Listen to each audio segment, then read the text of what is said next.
from Elite Real Estate, and today I thought I'd take some time to prepare some short video tips for you as tenants in relation to vacating a property. We in the industry are very familiar with the processes and how things work, but we do understand that sometimes for you as tenants, it may not be so clear. One of the first things I'd like to speak about is in relation to the common myth. One of the most popular conversations we have with tenants when they vacate is where is the 2 weeks rent that they paid at the beginning of their tenancy. Very often, when tenants give their notice to vacate, they believe that they're 2 weeks in advance. However, most of the time they're not. And this is because before you move into a property, yes, you do pay your first 2 weeks rent. However, most of the time, you then live in the property for that 2 weeks, which means that you are back to square one. May I suggest that when you hand in your notice of intention to vacate, you have a conversation with your property manager about when your rent is paid up to.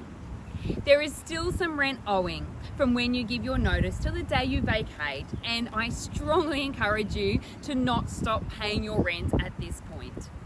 There may also be a pro rata amount owing, which means that when you moved into a property, it's not necessarily the same day as when you moved out. Your rent is due on a daily basis, which means it's calculated also on that daily basis.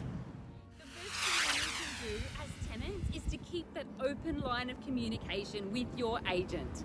At the end, there is so many variable factors, and we want to make sure that you stay on side with your agent to ensure a strong and quality reference going forward.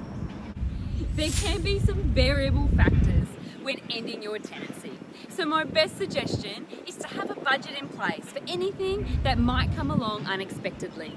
Yes, it may be the rent, but also don't forget your final water bill, which may still need to be read. Don't hesitate, regardless, to give us a call because we are always more than happy to help.